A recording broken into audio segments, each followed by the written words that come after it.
Hello மக்களே, தைப்பூசம் வந்து start ஆகிடுச்சு. சிங்கப்பூரில் மலேசியாவில் வந்து பயங்கரமாக வந்து தைப்பூசம் கொண்டாடுவாங்க.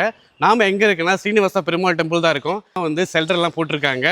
நாளைக்கு நைட்டு 11:30 வந்து பால்குடம்லாம் வந்து இங்கேருந்து டேங்க் ரோடில் இருக்க ஸ்ரீ தண்டாயுதபாணி முருகன் டெம்பிளுக்கு வந்து கொண்டு போவாங்க. மார்னிங் வந்து கரகம் காவடி இது எல்லாமே இங்கேருந்து கொண்டு போவாங்க. ஐ திங்க் இந்த வருஷம் மிக சிறப்பாக இருக்க போகுது தைப்பூசம். இங்கே வந்து பப்ளிக் ஹாலிடே இல்லை, நீங்கள் வந்து நைட்டு வரலாம். நாளைக்கு நைட்டெல்லாம் ஃபுல்லு வைப்பாக இருக்கும். மறுபடியும் வந்து நாளன்னைக்கு செவ்வாய்க்கிழமை நைட்டும் வரலாம். அப்பயும் வந்து நிறைய கரகம் காவடியெல்லாம் நைட்டு ஃபுல்லாக போகும் 11 வரைக்கும். கண்டிப்பாக இந்த தைப்பூசத்துக்கு வந்து நீங்கள் தான் கலந்துக்காங்க. முருகா அந்தனுக்கு அரோகரா, குமரனுக்கு அரோகரா, முருகனுக்கு அரோகரா, புதல்வனுக்கு அரோகரா, ஆறுபடை வேல் முருகா வா வா வா, அப்பனுக்கு வாத்தியாரே வா வா வா. சிங்கப்பூரில் எடுக்கிறது உங்களுக்கு எப்படி அவ்வளோ சந்தோஷமா இருக்கு? ரொம்ப சந்தோஷமா இருக்குது. இது ஒரு டிஃப்ரெண்டாக நம்ம ஊரில் எடுக்கிற வேற, இங்கே சிங்கப்பூரில் வெளிநாட்டில் எடுக்கிற வேற. வெளிநாட்டில் உள்ளது வந்து ரொம்ப சந்தோஷமா இருக்கு.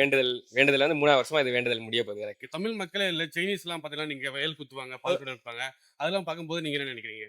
அவங்களுக்கு நம்மளுடைய கலாச்சாரம் தெரிஞ்சிருக்கு அப்படிங்கிறப்ப ரொம்ப சந்தோஷமா இருக்கு. கவர்மெண்ட் எல்லாம் வந்து ரொம்ப சப்போர்ட் பண்ணுறாங்க, பெருகிடெல்லாம் வச்சு நிறைய அது விஷயம் பண்றாங்க. ரொம்ப அது மகிழ்ச்சியா இருக்கு. இது மாதிரி நம்ம ஊர்ல செய்யலைன்றது கொஞ்சம் வருத்தமாவும் இருக்கு. எங்கள் ஊரில் எனக்கு மொத்தம் நம்ம தமிழ் மக்கள் தான் இருப்பாங்க. சிங்கப்பூரில் இருந்து மற்ற இனத்துக்கெல்லாம் வந்து பால் குடம் வெயிலெல்லாம் வந்து குத்துவாங்க. அதெல்லாம் பார்க்கும்போது நீங்கள் இல்ல நம்ம ஊரோட இங்க பயங்கரமா இருக்கும். ஒவ்வொரு வேல் குத்துறது பண்றதுல இருந்து காவடி இழுக்கிறதுல இருந்து அது மலேசியால இருந்து மெயினா வரும் அதுக்கு